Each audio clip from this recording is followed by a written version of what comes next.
Il était une fois un homme nommé Alexandre, dont les traits définis et la carrure athlétique attiraient tous les regards. Fils d'un célèbre homme d'affaires et d'une mondaine respectée, il était toujours impeccablement vêtu, dégageant une élégance et une sophistication qui forcèrent l'admiration dans les rues de Paris. Alexandre était à la tête de plusieurs entreprises multimillionnaires, allant de la haute technologie à l'immobilier de luxe. Son empire s'étendait sur divers secteurs et son succès était incontestable. Respecté pour sa vision novatrice et son leadership naturel, il était considéré comme l'un des entrepreneurs les plus prometteurs de sa génération.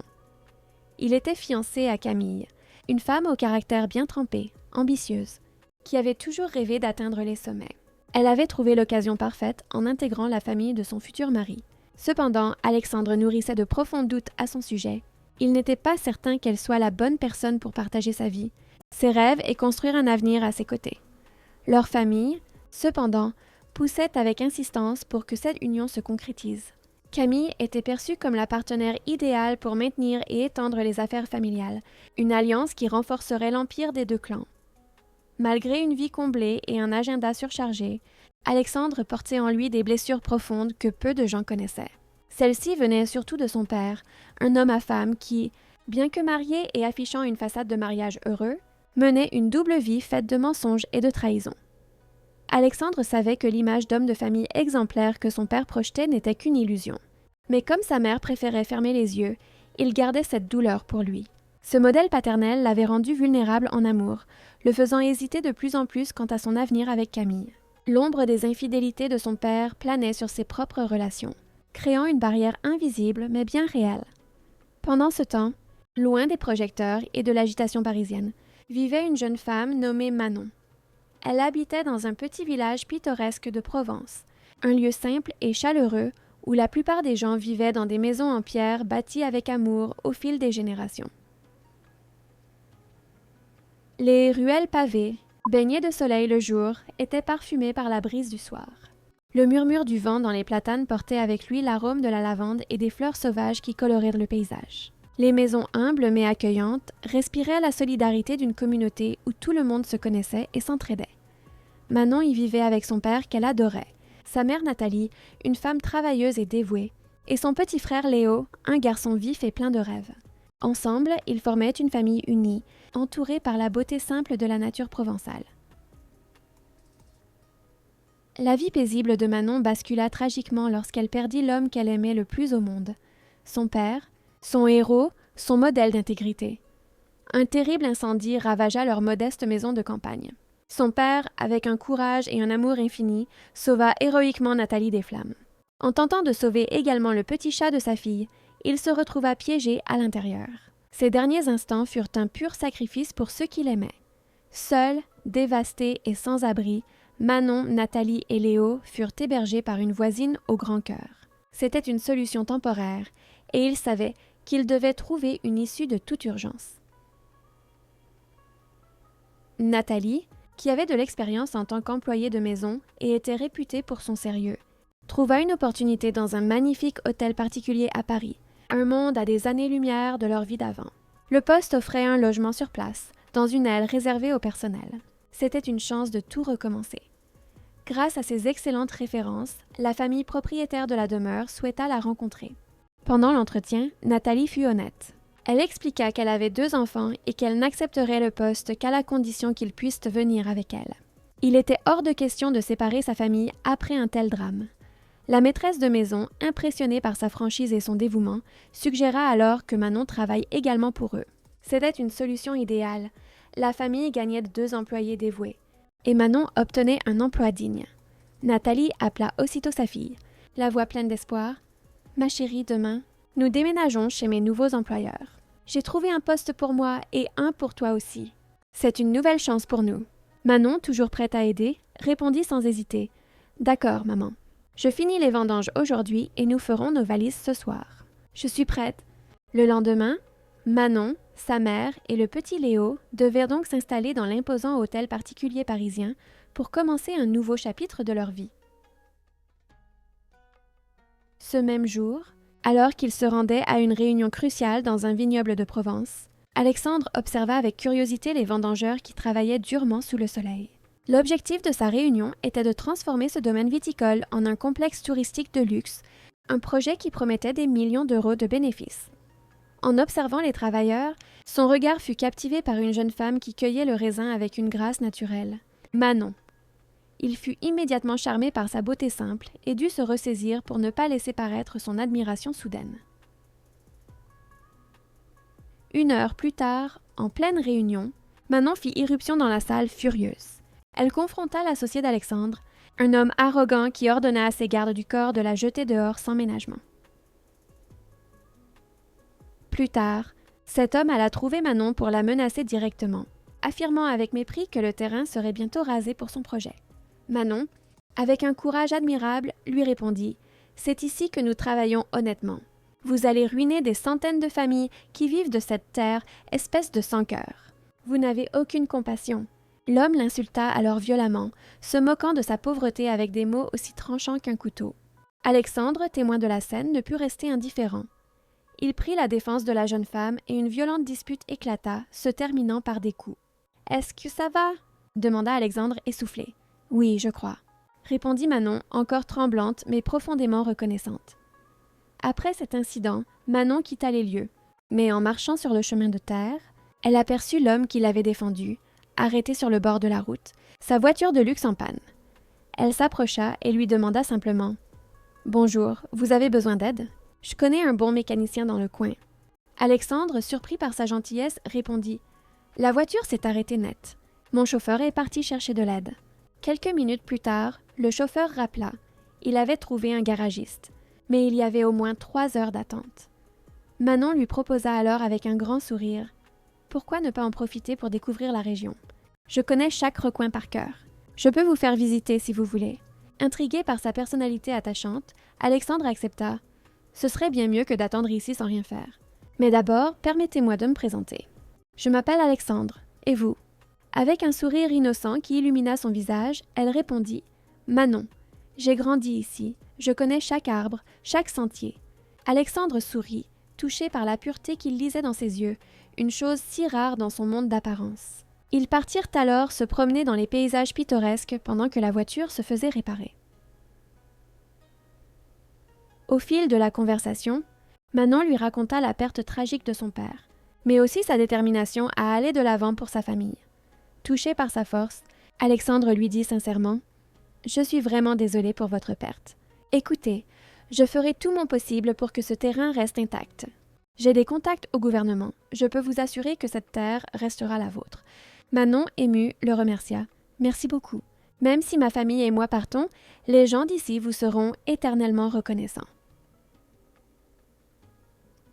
« S'il vous plaît, ne me vous voyez pas. Nous devons avoir à peu près le même âge, » dit Alexandre avec un sourire chaleureux. Manon rougit et demanda timidement « Mais un homme si élégant, avec une voiture pareille et un chauffeur, comment dois-je vous appeler alors? » « Appelle-moi Alexandre. » Même une fois la voiture réparée, Alexandre décida de rester un peu plus longtemps dans ce petit coin de paradis. « Tu as volé mon cœur, danse avec moi cette chanson. Regarde dans mes yeux, vois l'amour, viens sentir la chaleur. Danse avec moi jusqu'au lever du soleil, danse avec moi, je ne t'oublierai pas. » Cette nuit-là, je me suis rendu compte que le vrai bonheur se cache dans les choses les plus simples. J'ai assisté à d'innombrables soirées luxueuses, entourées de gens importants. Mais cette journée m'a marqué si profondément que quelque chose en moi a changé pour toujours. Cette jeune femme au regard si doux, malgré la perte de son père, trouvait la force de prendre soin de sa mère et de son frère. Cela m'a donné un nouveau courage. Sa douleur était de perdre un père, la mienne était de voir un père vivant détruire sa propre vie dans l'adultère et le mensonge. Mais cette nuit-là était spéciale. Pour la première fois, je sentais le vent de la liberté et de la paix intérieure. Je crois que pour la première fois de ma vie, j'étais en train de tomber amoureux de quelqu'un de si différent, de si authentique. Une brève mais intense romance naquit entre Manon et lui cette nuit-là, une nuit magique qui resterait gravée dans leur cœur à jamais, mais qui devait s'arrêter là. Mon chauffeur dormit dans un hôtel voisin, tandis que Manon et moi passions la nuit blanche à profiter d'une fête de village, avec ses stands et son ambiance festive. J'ai prévenu ma mère pour la voiture, mais je n'ai rien dit de cette fille extraordinaire que j'avais rencontrée. Je savais que ma famille, qui me poussait vers Camille, n'approuverait jamais. Mais mon cœur battait à un tout autre rythme, et ce n'était pas pour Camille. C'était pour cette fille simple, au sourire aussi éclatant que les étoiles. Nous nous sommes dit au revoir à l'aube. Je lui ai demandé son numéro, mais elle a tristement refusé. Je sais que vous m'oublierez. Vous venez d'un monde que je ne pourrai jamais atteindre. On ne se reverra peut-être jamais, et je ne veux pas prendre le risque de souffrir par amour. Déçue mais comprenant sa peur, je l'ai regardé s'éloigner. Soudain, poussée par une impulsion incontrôlable, je l'ai rattrapé. Il n'y avait plus de place pour les mots. J'étais si amoureux que je n'avais qu'une envie, l'embrasser passionnément. L'univers s'est arrêté et mon corps a frissonné comme jamais auparavant. Cette fille m'avait bouleversée, et tout ce que je savais d'elle, c'était son prénom. Après notre baiser, j'ai tenté de la retenir pour lui redemander son numéro, mais elle s'est enfuie et a disparu. Après un bref repos chez lui, Alexandre sortit dans le jardin et tomba nez à nez avec Camille. « Je suis venue m'installer », annonça-t-elle avec assurance. « Nos parents sont d'accord. Bien sûr, nous ne dormirons pas dans la même chambre avant le mariage, mais je pourrais te rendre visite la nuit si tu veux. »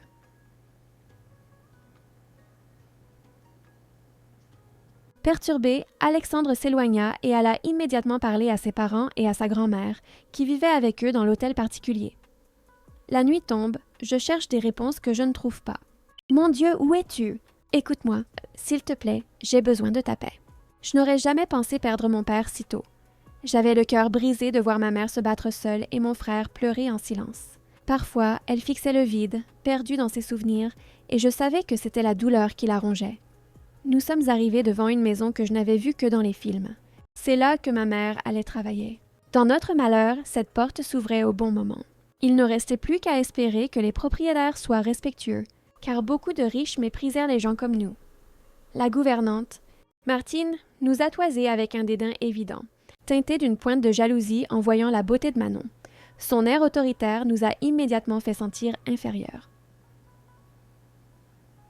Après nous avoir montré froidement nos quartiers, elle a averti d'un ton menaçant que le petit Léo n'avait sous aucun prétexte le droit de circuler dans la partie principale de la maison. Si cela arrivait, nous serions mises à la porte sur le champ. Elle nous a montré l'entrée de service et a répété sévèrement à Léo de ne jamais s'aventurer sur le territoire sacré des maîtres. Puis, Martine a énuméré les règles d'une voix glaciale. Il est interdit de parler au patron, sauf s'il vous adresse la parole. Toute communication passe par moi. Restez discret et silencieux. Pas de rire ou de conversation bruyante. La propreté doit être impeccable. Toute négligence sera sévèrement sanctionnée. Les repas du personnel se prennent à heure fixe et il est interdit de sortir de la nourriture de vos quartiers. Aucune visite n'est autorisée. Tout objet cassé doit m'être signalé immédiatement. Tenter de le cacher entraînera un renvoi immédiat. Elle conclut. J'espère que tout est clair. La discipline est essentielle ici. Le moindre faux pas, et c'est la porte. Cette nuit-là, c'était l'anniversaire de Camille. Elle avait passé la journée dans le salon de beauté le plus cher de Paris pour se préparer pour sa grande soirée. Les invités arrivaient et le personnel avait reçu des instructions détaillées. Alexandre, rentrant tard d'une réunion, monta directement dans sa chambre pour se changer. Camille, resplendissante dans une robe claire scintillante, voulait être le centre de toutes les attentions. Manon devait commencer le travail le lendemain, et Martine lui avait ordonné de rester dans sa chambre pendant la fête. Mais une petite agitation éclata lorsque Léo, affamé, prit innocemment un macaron sur le buffet. La tante d'Alexandre, une femme hautaine, humilia publiquement le garçonnet devant tous les invités, criant à propos de ce personnel sans éducation. Entendant les cris par la fenêtre, Manon accourut pour défendre son frère. C'est alors que son regard croisa celui d'Alexandre. Le choc fut total pour tous les deux. « Papa, mon cœur sent encore ta chaleur, mais je la regarde, elle, cette femme si sage et loyale. » En voyant l'homme qu'elle avait rencontré aux côtés d'une si belle femme, une alliance brillant à son doigt, le cœur de Manon se brisa. Des invités curieux observaient la scène, sentant la tension dans l'air. Alexandre, lui, souhaitait désespérément que tout s'arrête pour pouvoir s'expliquer. Caché dans mon cœur, je me suis lentement perdue dans les secrets de ton être. Nathalie interrogea sa fille. « Manon, que s'est-il passé près de la piscine? Pourquoi ce regard si intense entre toi et le patron ?» En larmes, Manon répondit « Ce n'est rien, maman. » Mais Nathalie insista. « Ne me mens pas, ce sera pire. Dis-moi tout. » Manon s'effondra. « Maman, Alexandre et moi, nous avons eu une aventure. »« Manon » s'exclama Nathalie horrifiée. « C'est notre patron, et il va se marier. Comment as-tu pu? Non, maman. Tu sais bien que je n'aurais jamais fait ça. Je l'ai rencontré par hasard avant de venir ici, pendant les vendanges. Je me suis disputée avec un promoteur immobilier, et Alexandre était là. L'homme m'a humiliée, et Alexandre m'a défendue. Il l'a même frappé. Quoi? Ensuite, sa voiture est tombée en panne. Pendant qu'on attendait le dépanneur, je lui ai fait visiter le village. On a parlé, on a dansé, et à la fin, on s'est embrassés. Nathalie gifla sa fille. « Tu as eu tort, ma fille. Embrasser un homme que tu connais à peine. Je ne t'ai pas élevée comme ça. Je sais, j'ai eu tort. » sanglota Manon. « Partons d'ici. » Partir où? Nous n'avons pas de maison, et le salaire ici est bon. À cause de ton erreur, ton frère et moi allons payer. Je veux que tu restes loin de cet homme. Tu m'entends? Si je vous vois ensemble, ça se passera mal. D'accord. Tu ne savais pas qui il était, mais se jeter dans les bras d'un inconnu, c'est bien trop dangereux. Maman, il ne portait pas d'alliance, protesta Manon. Quel menteur! S'exclama Nathalie. J'ai compris la leçon, maman. Pardonne-moi, dit Manon anéantie. Mon Dieu, m'entends-tu? Si tu existes, où es-tu? Tout est si difficile. Les jours sont sombres, la nuit sans lune. Je cherche des réponses, je n'en trouve pas. Mon Dieu, où es-tu? J'ai besoin de ta paix pour m'apaiser. Manon, attends, dit Alexandre. Je ne veux pas te parler, répondit-elle froidement. Pourquoi? Ce que tu as fait est impardonnable. Tu as trahi ta fiancée et tu m'as trompée. J'ai été stupide de te croire. Le visage d'Alexandre se voila de tristesse. S'il te plaît, je sais ce que tu traverses. Jamais je ne me serais jouée de toi, surtout pas de toi.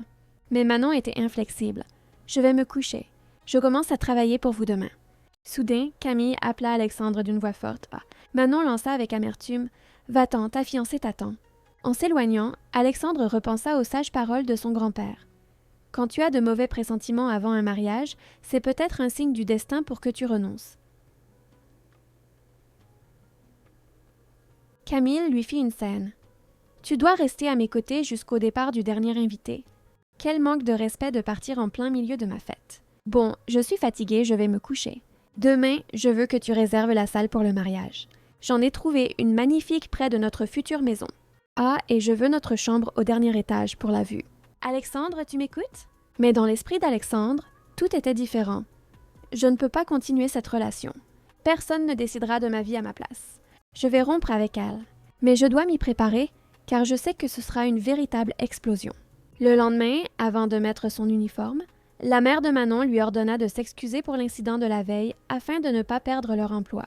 Alors qu'elle servait le petit déjeuner, Manon laissa tomber une assiette par accident. La gouvernante la réprimanda sévèrement, déclarant devant tout le monde que cette jeune fille maladroite paierait chaque centime de cette vaisselle de prix. Camille savourait la scène en silence, pensant « Voilà, maintenant elle va se faire renvoyer ». Mais Alexandre fit quelque chose d'inédit. Il se leva et alla aider Manon à ramasser les morceaux. « Je n'ai pas besoin d'aide », murmura-t-elle, mais il insista et dit à voix haute « Ici, personne n'est supérieur à personne. Et ne vous inquiétez pas, des assiettes, ce n'est pas ce qui manque. Remercions plutôt le ciel d'avoir autant de nourriture sur notre table.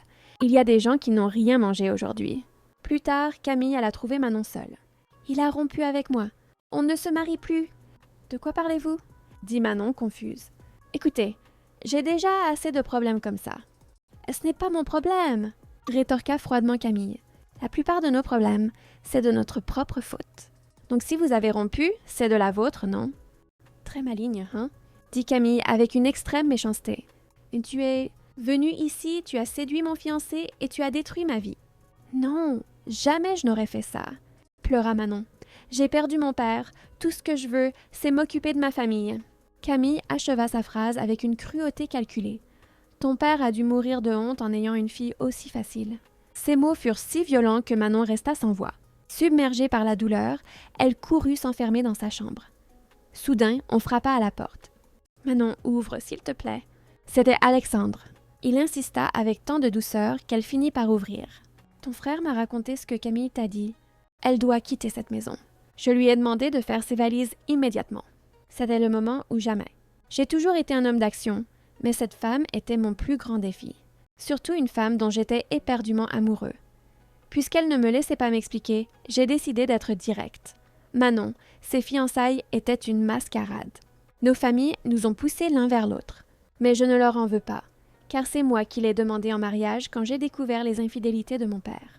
Ma mère a enfin décidé d'agir. Il quittera la maison dans quelques jours. Elle ne fermera plus les yeux. D'ailleurs, une des employées va devoir s'expliquer, car elle était sa maîtresse. J'en ai assez de me taire. Cette fois, je ne reculerai pas et je ne te perdrai pas. Je sais que les nuits peuvent être difficiles, mais avec elle, tout s'éclaire.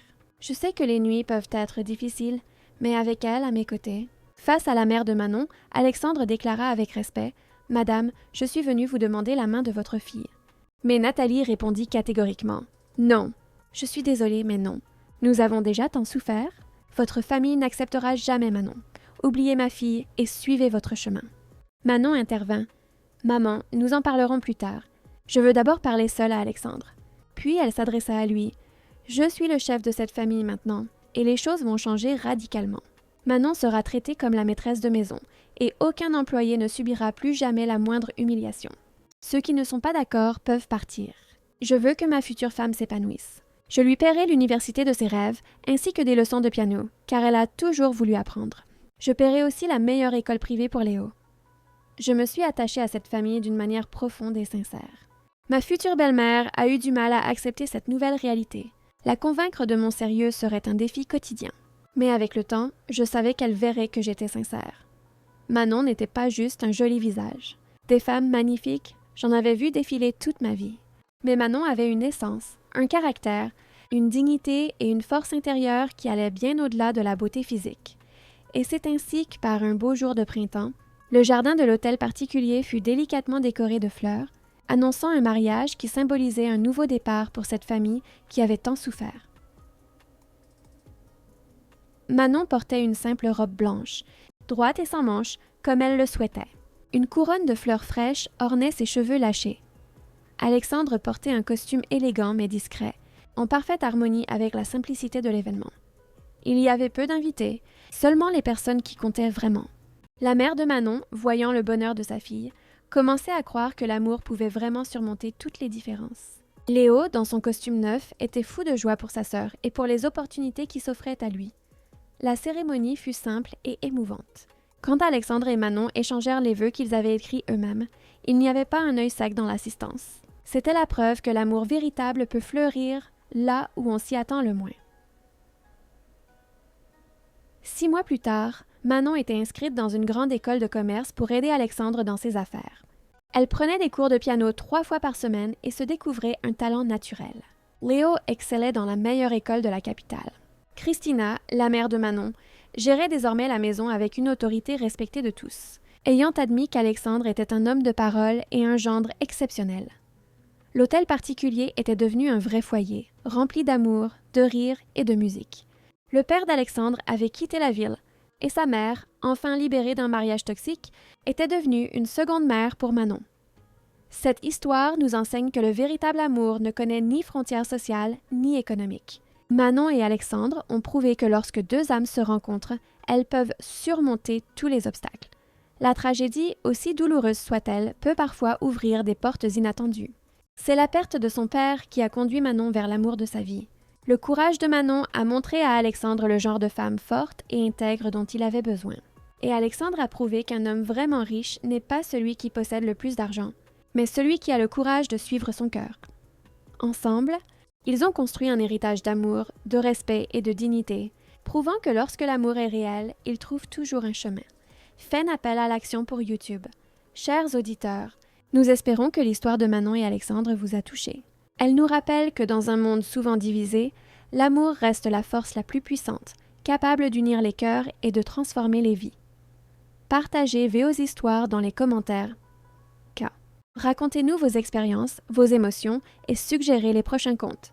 Les meilleures idées deviendront nos prochaines vidéos. N'oubliez pas de vous abonner et d'activer la cloche pour ne manquer aucune de nos histoires. À très bientôt pour d'autres récits qui réchauffent le cœur et nous font croire en un monde meilleur.